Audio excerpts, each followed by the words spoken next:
의자 어떻게 옮긴지 아십니까, 베컴? 이렇게 해가지고 뭐가 마음에 안 들었나 봐. 얘기하면서 의자를 요만큼 움직여. 내가 그거 보고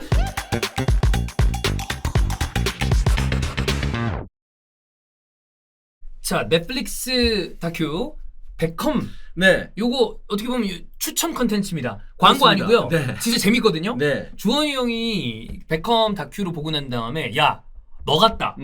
근데 제가 맨체스터 유나이티드에 이제 어렸을 때 아스날을 좋아했을 때 그 특유의 라이벌 의식 때문에 맨유 선수들을 솔직히 얘기하면 그때 안 좋아했어요. 근데 유일하게 맨유고 뭐고 제일 좋아했던 선수 베컴 유니폼 한 6벌이 넘게 있었습니다. 그때부터 뭔가 끈이 있었나 봐. 아, 저 새끼 깍쟁이구나. 그게 너 느꼈나 봐. 근데 그때 진짜 베컴 인기 많았거든요. 진짜 인기 많았지. 베컴은 또 당시에 긴팔 유니폼을 입고 다녔어요. 맞아요. 저 맨유 100주년 베컴 입고 다니면 동대문에 놀러가. 그러면 사람들이 물어봤어. 이거 어디서 샀어요? 아. 그 정도로 베컴 인기가 많았었던 네. 타이밍에 형이 그런 얘기를 하니까 그래 베컴이면 봐야지 봤는데 저랑 비슷한 점이 있다 그래서 보기 시작했지만 축구를 좋아했던 분들 혹은 예전에 맨유 팬이었던 분들이나 아 그때 어땠었지 분위기를 알고 싶었던 분들 입장에서는 꽤 재밌는 다큐입니다. 왜냐하면 베컴을 통해서 그때 당시의 맨유, 아. 그때 당시의 잉글랜드, 그때 당시의 레알 마드리드 의 분위기를 어느 정도는 알 수가 있어요. 충분히 체감할 수 있어요. 왜? 베컴이기 때문에. 그렇지. 베컴은 그때마다 중심이었고 맞아요. 베컴으로 인해서 구단이 운영이 됐으니까. 맞아. 그렇기 때문에 그때 당시의 분위기를 알고 싶은 분은 꼭 나 베컴한테 관심 없어. 아, 나 근데 맨유 좋아하는데. 아, 근데 레알 마드리드 그때 당시 베컴 뛸 때 어땠지? 라는 걸 느끼고 싶으신 분들은 보시는 걸 추천드립니다. 거기 나오는 주변 인물들 다 우리가 본 사람들. 근데 주변 인물들이 인터뷰에 다 참여하잖아. 그렇죠. 내가 봤을 때 그것도 베컴의 힘인 것 같아. 베컴이니까. 근데 예를 들어서 보잖아. 베컴 다큐 찍는데 어. 시메오노도 나오거든요. 그 디에고 시메오네가 왜 중요한지는 여러분 보면 98년도 알아. 월드컵 사건이 다 알 있었어요. 거야. 알지. 근데 아니야 모르는 분 있어. 아, 그래? 우리니까 아는 거야. 나이대가 차이가 되게 옛날 얘기잖아. 98월드컵 거의 30년 됐어요. 그런 됐구나. 25년 막 이렇게 됐잖아. 그때 당시에 데이비드 베컴이 아르헨티나와 경기에서 약간의 쓸데없는 동작으로 퇴장을 당합니다. 근데 그때 저도 베컴이 많이 욕을 먹는다까지 알았지만 그때 그 정도로 몰랐어. 베컴이 완전히 사지에 몰렸는지는 몰랐어요. 근데 그때 분위기 당시에 어떤 이야기들이 쭉 들어가 있고 시메오네 인터뷰도 들어가 있습니다. 그렇습니다. 그러니까 시메오노 인터뷰 예를 들어서 딴 선수야. 야, 뭐 다큐 찍는데 내까지 나가야 돼. 하지만 베컴이기 때문에 나갈게. 이렇게 하지 않았을까? 그렇지. 또 베컴이 전화 한 번 해서 시메오네 한번 나와줘. 얘기 좀 그때 한번 좀 털어봐봐. 이러면은. 근데 그때 또 이 시메오네 인터뷰 내용이 재밌어요. 재밌어. 페레즈 회장도 나오고. 페레즈 회장 나오고 그 다음에 로베르토 카를로스 피고. 레알 마드리드 관련된 인물 다 나오고. 맨체스터 맨유. 유나이티드 관련된 인물들 다 뭐 게리 네빌, 퍼디넌드, 스콜스, 퍼거슨 영감님이 또 그때 당시 디테일한 얘기를 해주는데 너무 스포하지 마. 퍼거슨 나오는 게 스포예요. 그게 아니고 내용 같은 거 다 얘기하면 돼. 근데 이 정도 얘기는 해줘도 돼. 그래. 왜냐면 여기 반전이 있진 않아요. 왜냐면 이미 이게 우리 그런 거 있잖아.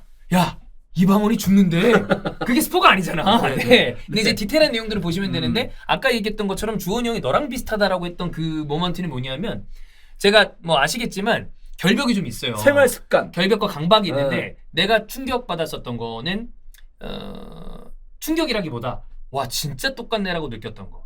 제가 방 안에 누가 들어왔던 걸 다 알아요.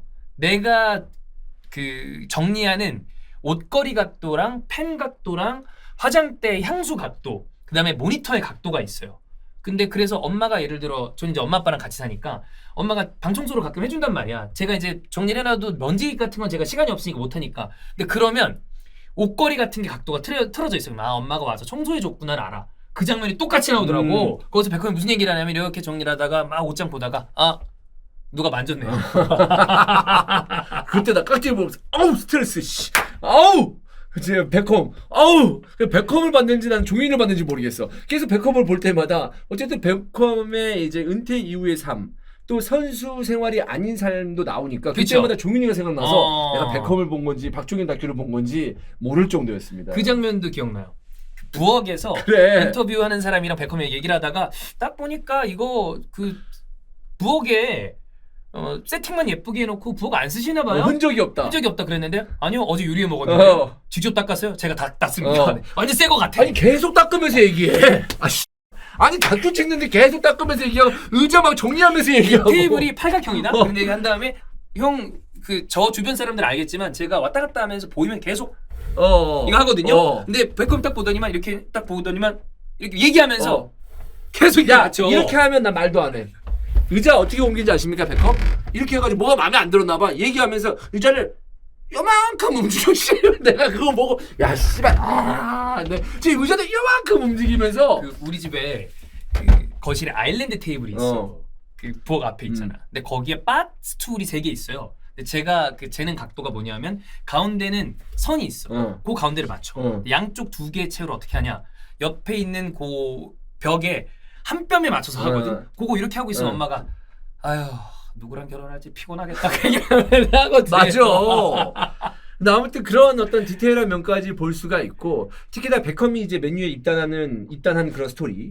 그리고 이제 맨유 안에서의 퍼거슨 감독과의 처음에 좋았다가 그렇지. 나중에 어떤 여러 가지 어떤 그 이슈 때문에 레알 마드리드로 결국엔 가게 되죠. 이적하는 모습들. 또 이적했을 때 레알 마드리드는 베컴으로 인해서 어떤 효과를 자아냈는지. 그리고 거기에 나왔었던 불륜설. 그렇지. 그거 사실 저 잘 몰랐어요. 생각보다 베컴이 외모가 이래서 그렇지 스캔들이 많았던 선수는 아니에요. 근데 그때 당시에도 되게 심각했던 거 그러니까. 같아요. 왜냐하면 여러분 그때 보시면 무슨 생각 드냐면 와 못 살겠다. 관심이 뭐 말도 안 되는 관심이야. 퍼거슨이 그런 표현을 씁니다. 잉글랜드 언론에 대해서 이건 학살이다. 이런 표현을 쓰는 거 보면 언론이 우리도 사실 막 언론들이 막 뭐 어떤 인플루언서 그다음에 유명한 연예인 셀럽에 대한 집중 스포트라이트를 하는데 잉글랜드에 비하면 우린 양반인 것 같아. 말도 안 되더라고. 근데 와이프도 스파이스 걸스에 제일 잘 나가는 빅토리아. 가수였어. 사실 당시 처음에 만났을 때는 빅토리아가 더 유명했어요. 그렇지. 근데 저는 빅토리아에 대해서 좀 다르게 생각했던 게 되게 인간적이고 안에 있었던 응어리 인터뷰를 많이 합니다. 특히나 글렌 오들 잉글랜드 당시 대표팀 감독 지금 생각해도 그 부글부글 끓어오는 감정이 막 그 약간 글썽이는 눈물 이런 거 보여. 그러니까 잉글랜드 대표팀에서의 어떤 트러블이라고 해야 되나요? 어쨌든 그런 관계들. 네. 그리고 그 와이프가 얘기하는 스토리들. 그냥 나는 사실 빅토리아 보고도 되게 좀 놀랬던 게 그냥 우리식으로 따지면 S.S. 핑클이거든? 근데 되게 가정적이구나. 나도 그랬어요. 그러니까 지금 되게 보면 화려해 보여서 나는 자기만 꾸미고 그렇지. 밖으로 뭐 그것까지 우리는 또 다 알 수는 없지만 다큐이니까 얘기만 들었을 때는 되게 가정을 지키기 위해 노력한 아내였구나. 그리고 베컴도 그랬던 것 같아요. 비교적 가정적인. 특히나 스파이스 걸스 그 화려하고 그다음에 옛날 얘기 들어보면 여러분 짤방으로 보셨겠지만 그 본인이 워킹 클래스라고 하니까 베컴이 계속 비아냥거려요. 그래서 너 아빠가 누구 차 태워줬는데 차 뭘로 태워줬는데 그랬더니만 80년대 롤스로이스였다고. 근데 그럼에도 불구하고 수수하게 그리고 저는 개인적으로 스파이스 걸스가 활동했을 때 빅토리아보다 지금이 더 멋져 보이더라고요. 예쁘게 늙은 것 같아. 그게 막 예뻐 이런 게 아니라 멋져 보이는 느낌? 그런 것도 있었고 사실 제가 놀랐었던 건 또 한 사람이 있습니다. 뭐죠? 잉글랜드에도 손흥정이 있었구나. 베컴 아버지가 와 말도 안 되더만. 와 베컴 아버지가 그 손흥정 씨가 손흥민 선수를 굉장히 이렇게 되는데 일조한 것처럼 베컴 아버지의 그 열정도 엄청나더라고요. 그건 난 아예 모르는 얘기였어요. 그러니까 가족들에 대한 열정. 그렇죠. 그리고 또 하나는 그 둘이서 베컴과 빅토리아의 사랑, 연애. 와 그것도 찐하더라. 그냥 아예 둘이 그냥 홀리케 있더만 당시에. 약간 초셀럽 월드와이드한 걸그룹의 어떤 멤버랑 막 떠오르는 진짜 그 꽃미남 선수가 사랑하면 왠지 느낌이 약간 서로 그 사생활만 이렇게 하면서 비즈니스 같은 느낌상 뭐 그냥 그럴 것 같은데 전혀 안 그래요. 와 들어보니까 개찐 사랑이야. 말도 안 됐더만. 둘이 완전히 사랑에 빠져가지고 그래. 호적됐더만. 그러면서 나오는 트러블들. 그렇지. 그러니까 그런 사랑이니까 트러블이 좀 생기고 그랬겠죠. 그리고 그걸 바라보는 퍼거슨. 요즘을 따지면 그냥 내비두지 할배가 약간 이런 생각도 들 그렇지. 정도로 뭐 저렇게 꼰대. 근데 옛날엔 또 분위기가 안 그랬을 거 아니야.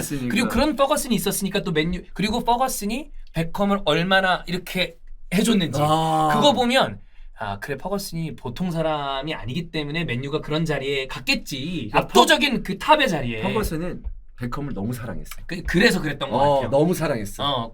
결과적으로는 그 이제 역시 하나의 표현이 나옵니다. 아들 이상이었던 것 같아. 그 베컴이 위기였을 때 섬을 만들어줬다. 누구도 침범할 수 없게. 그런 걸 보면 동료들도 막 그 그렇게 사고가 그 퇴장을 당하는 사고 이후에 또 그해 아시겠지만 맨유가 트래블을 합니다. 근데 그때 맡았었던 게 인테르란 말이야. 그리고 그때 거기 시메오노가 있잖아. 그렇지. 그런 그림까지 진짜 디테일. 있어. 그리고 그 교차 편집하는 게 어린 시절의 베컴과 그때 당시 베컴을 막 하는 게 연출도 좋아요. 그러니까 진짜 재밌습니다. 또 억지로 보통 다큐 스포츠 다큐가 7, 8부작 하거든요. 근데 4부작이야. 뒤에 가면 힘 빠지잖아. 7, 근데 8부작이면. 늘리지도 않았어.